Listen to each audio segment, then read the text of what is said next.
உமக்கே தெரியும்னு சொன்னா உற்சாகமா கையை தட்டலாம். ஹல்லேலூயா. அன்று 3 முறை மறுதலிப்பு, இன்று 3 முறை விசாரணை. அப்ப நீ 3 முறை பாவம் செய்தால் 30 முறை விசாரிப்பார். மறுதலித்ததுக்கு அவர் மரித்தவர் மறந்து போகவில்லை, உயிர் தெழுந்தவர் மறந்து போகவில்லை. 40 நாள் உயிரோடு இருந்து எல்லாருக்கும் தரிசனம் கொடுக்கும் போதும் மறந்து போகவில்லை. தனியாக பிடிச்சி கேட்கிறார். அதே 3 விசாரணை. அதுக்கப்புறம் சொல்லாரு, உண்மையில் தேவனுடைய ஆலயம் கட்டப்படும். அதுக்கப்புறம் தான் பவுல் ஒரு அருமையான ஊழியத்தை அன்றைக்கு இருந்த ஜனங்களுக்கு நிறைவேற்றினார். உற்சவமாக கையை தட்டலாம். ஹல்லேலூயா, ஹல்லேலூயா. அவை சுவிசேஷம் அறிவிப்பது எனக்கு தாகம் என்று சொன்னார். சவுல்னு சொல்லுவோம். சுவிசேஷம் அறிவிக்காமல் போனாலும் எனக்கு ஐயோ. நாமெல்லாம் எத்தனை பேருக்கு சுவிசேஷம் அறிவிக்கலாம்? நம்ம மட்டும் கிடைச்சா மட்டும் போகாது, அடுத்தவங்களும் கிடைக்கணும். அந்த முயற்சி எடுக்கணும். நம்ம எவ்வளவோ கூவி பார்க்குறோம், ஒரு நாள் இந்த சேரு நிறையுது இல்லை. இல்லை பிரதர், ஒரு நாள் சேரு இந்த கொரோனா வரதுக்கு முன்னாடி 2 ஃப்ளோர் நிறையும். கொரோனாவுக்கு பிறகு தான் இந்த கதி. மக்களுக்கு பயம் வந்து விட்டது. ஜேபிஆர் மைக்கை பிடிச்சா பாவத்தை தான் பிடிப்பான். அதுதான் பாயிண்ட். நிம்மதியாக சுவிசேஷம் கேட்க விட மாட்டான். நம்ம செய்த பாவம் எல்லாம் பாம்பு மாதிரி நெளிய ஆரம்பிக்கும், உடம்புக்குள்ளேருந்து நெளிய ஆரம்பிக்கும். எப்படா விட்டுட்டு ஓடி போயிடலான்னு நினைப்பாங்க. ஓடி போனால் திரும்பி வர மாட்டாங்க. அதையும் தாண்டி இன்றைக்கி வர்றீங்கன்னா உங்களுக்கு பரலோகம். இந்த தெய்வம் நம்ம தெய்வம், நல்ல தெய்வம், மரண பரியந்தம் நடத்திடுவார்.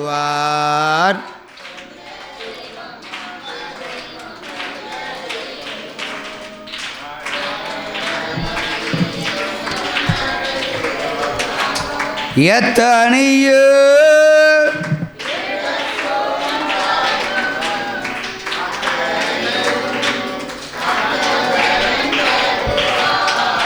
அந்தி சந்தி மதியான வேளையிலும் நான்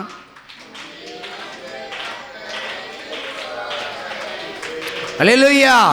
ஆகவே பசியோடு இருந்த பிள்ளைகளுக்கு அப்பத்தை பிட்டு மீனை சுட்டு கொடுத்த தேவன். அல்லேலூயா.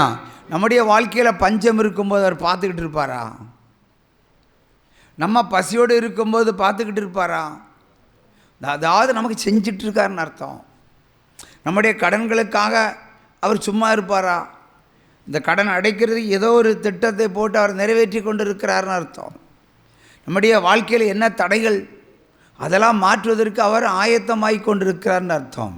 சமுத்திரத்தில் இருக்கிறவர்களுக்கு சாப்பாடு கொடுப்பதற்காக கரையில் வந்து சமைச்சு கொடுத்தவர். அல்லேலூயா. அப்படிப்பட்ட தேவன் நம்முடைய வீடுகளில் வந்து நம்முடைய பிரச்சனைகளை தீர்க்கத்தான் போகிறார். உற்சாகமாக கையை தட்டலாம். ஹல்லேலூயா. லூக்கா 24:30 வாசித்து பார்ப்போம். லூக்கா 24:30.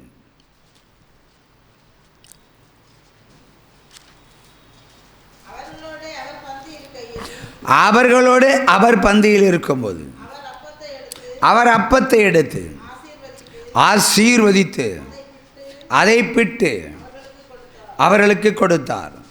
அல்லேலூயா. இது இன்னொரு இடத்துல தரிசனம் ஆகும்போது அவர்களுக்கு சாப்பாடை கொடுக்குறார். அல்லேலூயா. வழிபோக்கனை போல போகிறார் ஆண்டவர்.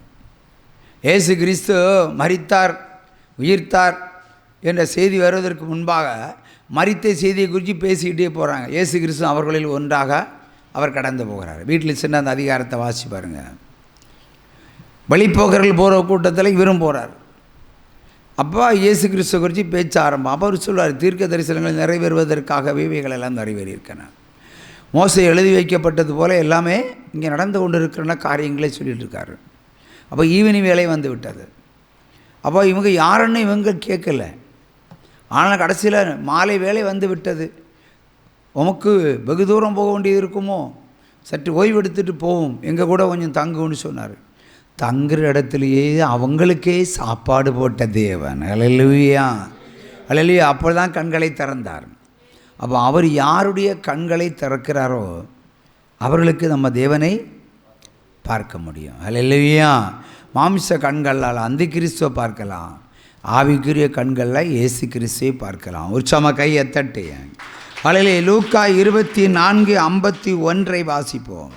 லூக்கா 24:51. அவர்களை ஆசீர்வதிக்கையில் அவர்களை விட்டு பிரிந்து பரலோகத்துக்கு எடுத்துக்கொள்ளப்பட்டார். உயிர்த்தெழுந்த தேவன் போகிறதுக்கு முன்னாடி 2 காரியத்தை சொன்னார். ஒன்று ஆசீர்வதித்தார். இன்னொரு அதிகாரத்தை பார்க்கும்போது நீங்கள் சகல ராஜ்யங்களுக்கும் சென்று சுவிசேஷம் அறிவித்து நீங்கள் சாட்சியாய் இருங்கள்னு சொன்னார். ஆசீர்வதிட்டு தான் சொல்லியிருக்கார். பாருங்கள், நம்மை ஆசீர்வதிப்பதில் தான் அவருடைய பிரியம். நீங்கள் யாரும் குடிசையில் இருக்கக்கூடாதுன்னு நினைக்க மாட்டார். யாரும் தெருவோரத்தில் ஒன்றுமில்லாமல் இருக்க வேண்டும் என்று நினைக்க மாட்டார். யாரும் பாடுகளோடு இருக்க வேண்டும் என்று நினைக்கிற தகப்பன் அல்ல நம்முடைய தேவன். யாரும் கடனோடு இருக்கக்கூடாது, நீங்கள் அனைவரும் கடன் கொடுக்கிறவர்களாக மாற வேண்டும் என்று நினைக்கிற ஒரு தகப்பன். ஆனால் இப்படி இவைகளெல்லாம் அவர் உங்களுக்கு செய்ய விரும்புகிறார் என்று சொன்னால் நம்முடைய பாவங்களும் பிரமாணங்களும் தான் தடையாக இருக்கிறது. குற்றமுள்ளவன் பரலோகத்துக்கு போக முடியாது. குற்றமுள்ளவன் பரலோகத்துக்கு போக முடியாது. அவை குற்றமற்றவர்களாக நீங்கள் மாற வேண்டும் என்று சொன்னால் வேத வசனத்துக்கு செவி கொடுத்து கேட்க வேண்டும். இந்த உலகத்தில் வேத வசனத்திற்கு செவி கொடுத்தால் அவன்தான் பெரியவன், அவன்தான் எஜமான், அவன்தான் உயர்ந்தவன். தாவீதை பாருங்கள், ஒரு முறை அடித்தார், சொந்த குமாரன் அடித்தார். ஆனால் அதுக்கப்புறம் எல்லா நேரங்களிலும் கூட அவன் தேவனைத்தான் தேடுவான். தேவனை தெரியாமல் தேவனுக்காக நின்று போராடுகிறவன் தான். ஆனாலும் அவர் சொல் கேட்காம எதுவுமே செய்ய மாட்டான். ஒரு முறை பொண்டாட்டியும் பிள்ளைகளையும் பிடிச்சிட்டு போகிறாங்க ராஜா பொண்டாட்டியும் பிள்ளைங்களையும் பிடிச்சிட்டு போயாச்சுன்னா அது கூட உள்ள நபர்களுடைய பொண்டாட்டியும் பிள்ளையும் கூட சேர்த்தே பிடிச்சிட்டு போயிட்டாங்க. அப்போ இவன் ஒரு யுத்த வீரன், என்ன செய்யணும்? ஓடி போகணும், பின்னாடி போய் துரத்தி மனைவியை மீட்டு கொண்டு வரணும். கண்முன்ன மனைவியை கடத்திக்கிட்டு போகும்போது எந்த ராஜா சும்மா இருக்க முடியும்? பின்னாடி போனோம். ஆனால் இவன் பின்னாடி போகல, ஆண்டவருக்கு பின்னாடி போனான். ஆண்டவரை தான் என்ன செய்யணும்னு கேட்டான். பரவாயில்ல, 3 நாள் சும்மா இருந்துனார். அடங்கி இருக்க முடியுமா? ராஜா கையில் ஒரு அழகான ஸ்திரீ கிடச்சா, குரங்கு கையில் கிடச்சா பூமாலை மாதிரி பிள்ளைகளெல்லாம் கொன்னுருவான். ஆனால் தாவீது நம்பிக்கை இழக்காமல் ஆண்டவருடைய பாதத்திலே அமர்ந்திருந்தவன். ஆவிதான் அவனுக்கு எல்லா இடங்களிலும் வெற்றி கிடைத்தது. ஒரு முறை பெலிஸ்தியர்கள் இவனை கொல்ல வருகிறார்கள். அப்பொழுது ஆண்டவர் சொல்லுவார், முசுக்கு கொட்டை செடியின் நுனியின் இறைச்சலில் நான் கடந்து போகும்போது நீ பாளையம் இறங்கு, அங்கே உன் சத்துருக்களை உனக்கு நான் ஒப்பு கொடுப்பேன் என்று. ஆகவே யுத்தம் நெருங்கி வர வேளையில் கூட இவன் யுத்தம் செய்ய தயாரில்லாமல் பதுங்கி இருக்கிறான். ஆண்டவருக்கு வார்த்தையை கேட்டு எப்படா முசுக்கு கொட்டை செடியில் இறைச்சல் கேட்கும், அதாவது இந்த விளக்குமாறு தும்பு மாதிரி இருக்கிற அந்த செடியில் ஆண்டவர் நடந்து போவாராம். அப்போ நடக்கும்போது அந்த கிளுக்கு சத்தம் கேட்கும். அப்போ கேட்கும்போது தான் நீ யுத்தத்துக்கு போகணும், அது வரையும் போகக்கூடாது. இப்போ தேவனுடைய ஒரு வார்த்தை வரும் வரைக்கும் நீ காத்திரு தேவ சமூகத்தில். அவன் காத்திருந்தான். கடைசியில் அந்த சத்தம் கேட்டது. அவன் பாளையம் இறங்கினான். அங்கே 1,44,000 பேரை கொன்று குவிச்சிருந்தார் ஆண்டவர். அல்லேலூயா, அல்லேலூயா. அவர் யுத்தத்தின் தேவன். அல்லேலூயா. நமக்காக யாவற்றையும் செய்து முடிக்கிற தேவன், கோணலானவர்களை செம்மையாக்குகிற தேவன். ஆகவே தாவீது தேவனுடைய சப்தத்தை கேட்டான், அவன் உயர்த்தப்பட்டான். அக்காலத்தில் ராஜா ஆகிறது சாதாரண காரியம் அல்ல. ஏன்னா ஒரு லட்சம் யுத்த வீரர்கள் வேண்டும், லட்சம் யுத்த தளவாடங்கள் வேண்டும், அதற்குரிய தானியங்கள் வேண்டும், உணவு வகை வேண்டும், அதற்குரிய பயன்பாட்டு தண்ணி வேண்டும். இவைகள் இருந்தும் யுத்தத்தில் தோக்கிறது சகஜம்.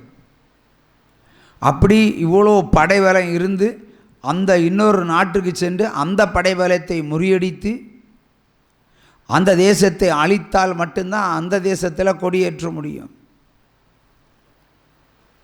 ஆனால் யுத்தமே இல்லாமல் இஸ்ரவேல் தேசத்தை எடுத்து ராஜாவாய் நீ இருன்னு சொல்லி ஆண்டவரை கொடுத்திருக்கிறார் தாவீதுக்கு. அவனுக்கு மிலிட்ரி கிடையாது, குதிரை கிடையாது, இயந்திரங்கள் கிடையாது, தளவாடங்கள் கிடையாது. ஆனால் மொத்த ராஜ்யமும் தாவீது தான் இனி ராஜாவாக வேண்டும் என்று கேட்கிற அளவிற்கு இஸ்ரவேலில் தேவன் ஒரு மகத்தான யுத்தத்தை செய்து முடித்தார்.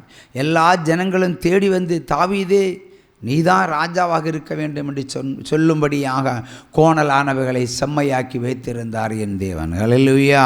40 ஆண்டு காலம் இஸ்ரவேலை அவன் சந்தோஷத்தோடு முழு திருப்தியோடு ஆளுகை செய்தான்.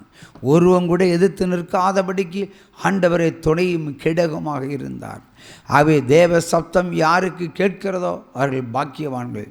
தேவனுடைய வசனத்துக்கு யார் செவி கொடுக்கிறார்களோ அவர்கள் பாக்கியவான்கள். அவர்கள் நிச்சயமாக உயர்த்தப்படுவார்கள். ஹல்லேலூயா. உற்சாகமாக கையை தட்டி ஹல்லேலூயா.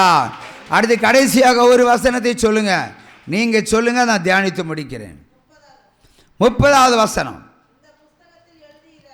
இந்த புஸ்தகத்தில் எழுதியிராத வேறு அநேக அற்புதங்களையும் இயேசு நமக்கு நம்முடைய சீசர்கள் முன்பாக செய்தார். பைபிளில் இல்லாத அற்புதங்கள் இன்னும் உண்டு என்று வேதம் நமக்கு விளக்குகிறது. இல்லையா? உண்டா இல்லையா? நம்புறீங்களா? இயேசு கிறிஸ்து நிறைய அற்புதம் செஞ்சுருக்கார். ஒரு சில தான் நம்ம பைபிள் எழுதப்பட்டிருக்கிறது, நிறைய மறைக்கப்பட்டிருக்கிறது, எழுதுக்கு இடமில்லை. அந்த மாதிரி அவ்வளோ பெரிய அற்புதங்கள். அது உண்மையாக பொய்யா? அப்படினால ஒரு உண்மை செய்தியை நான் சொல்லுகிறேன். அல்லேலூயா. ஆகாருக்கு புருஷனாரு ஆபிரகாம். சாராளுக்கு புருஷனாரு ஆபிரகாம். கேத்தூராளுக்கு புருஷனாரு ஆபிரகாம். அப்போ ஒருத்தன் 3 பொண்டாட்டி வச்சுருக்கான். தானே உண்மை? சரி சரி. அப்போ ஆகாருக்கு பிள்ளை பேர் என்ன? இஸ்மவேல். சாராளுக்கு பிள்ளை பேர் என்ன? ஈசாக்கு. இப்போது ஒரு கோத்திரத்தில் 24 மூப்பர்கள் இருக்கிறாங்க. 2 கோத்திரம். ஒரு கோத்திரம் 12 பேர், இன்னொரு கோத்திரம் 12 பேர். உலகம் முடிவுக்கு வருகிற காரியத்தை என்ன நான் ஒரு தீர்க்க தரிசனம் சொல்லியிருக்கிறேன். இந்தியாவை முஸ்லீம் ஒருவன் ஆளுகை செய்வான். எந்த விதத்திலும் சாத்தியக்கூறு இல்லை உங்கள் பாணிக்கு. இல்லையா? இந்தியாவில் கொஞ்சம் பீப்புள் தானே இருக்காங்க முஸ்லீம்கள். கிறிஸ்தவரோட அதிகமோ? சரி, முதல் ஜனங்கள் யார்? இந்து ஜனங்கள். 2வது ஜனங்கள் முஸ்லீம்கள். 3வது ஜனங்கள் அதான் பிரதாரி. இப்போ இந்துவில் இருக்க பாதி பேர் கிறிஸ்துக்குள்ளே வந்தாச்சு, முஸ்லீமில் இருக்கிற பாதி பேர் கிறிஸ்துக்குள்ளே வந்தாச்சு. இப்போ நீங்கள் சொல்கிற ஏற்றுக்கிட முடியாது. பிறப்பால் அப்படியா இருக்கலாம். இப்போ ஆவிக்குரிய ஜனங்கள், இப்போ நீங்கள் இருக்கீங்க, என்ன ஜாதின்னு எனக்கு தெரியுமா? தெரியாது. அது கணக்கு, இது ஆவிக்குரிய கணக்கு. இல்லையா? ஆகவே ஆண்டவர் எனக்கு எழுதப்படாத ஒரு தரிசனத்தை எனக்கு காண்பித்தார். பைபிளில் எழுதப்படாத காரியங்கள், எழுதப்படாத அதிகாரங்களும் உண்டு. எழுதப்படாத அதிகாரங்களும் உண்டு. அதுக்கு ஒரு அடையாளத்தை நான் சொல்லுகிறேன். ஒரு முறை தேவன் எனக்கு தரிசனமாய் போட்டு காண்பிக்கிறார். என்னுடைய தரிசனம் சும்மா கற்பனையில் வரதில்லை. இயேசு நிற்கிறார், நான் நிற்கிறேன், ஆபிரகாம் நிற்கிறான், சாராள் நிற்கிறாள், கேத்தூராள் நிற்கிறாள், ஈசாக் நிற்கிறான், இஸ்மவேலும் நிற்கிறான். இந்த கூட்டத்தில் நானும் நிற்கிறேன். ஒரு தரிசனம். ஆண்டவரும் நிற்கிறார். இப்போ ஆபிரகாம் இடத்துல கேத்தூராலும் ஆகாரம் சண்டை போடுறாங்க. பைபிளில் இல்லாத ஒரு பார்ட். சண்டை போடுறாங்க. சண்டை போட்டு நிற்கிறாங்க. அப்போது அவர்கள் அந்த ஆகாரம் சொல்லுகிற ஒரு சபதம். இப்போது பேதுரு இயேசு கிறிஸ்துவை சபித்தான் என்று வேதம் சொல்லுகிறது. இல்லையா? அதை ஏற்றுக்கொள்கிறீங்க. இப்போ இங்கே ஆகார் ஆபிரகாமை சபிக்கிறாள், ஈசாக்கை சபிக்கிறாள். சத்தம் இன்னும் என் காதில் துணிக்கிறது. எப்படி சபிக்கிறான்? வம்சத்தை வாழ விட மாட்டேன். வம்சத்தை வாழ விட மாட்டேன். ஏனென்றால் சரி சமமாக சொத்துக்களை பங்கு வைக்காமல் உனக்கு பிரியமானவனுக்கு நீ சகல சொத்துக்களையும் கொடுத்தாயல்லவா. என்னோட படுத்து ஒரு பிள்ளையை கொடுத்துட்டு டிப்ஸு கொடுத்துட்டு துரத்துற, அதுவும் ஒரு பாட்டில் தண்ணியை கொடுத்துட்டு, ஒரு துருத்தி நிறைய தண்ணியை கொடுத்துட்டு பாலைவனத்துக்கே துரத்துற, உன்னை விளங்க விடுவேனா இன்னும் சொல்கிற மாதிரி சபிக்கிறாள். இஸ்மவேலை தூக்கி இடுப்பில் வைக்கிறான். அப்போ தான் இடுப்பு தூக்கி வைக்கிறான். இப்போ பார்த்தாச்சுன்னா இஸ்மவேலோட நிறைய கோயிலில்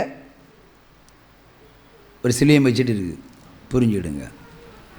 அல்லேலூயா.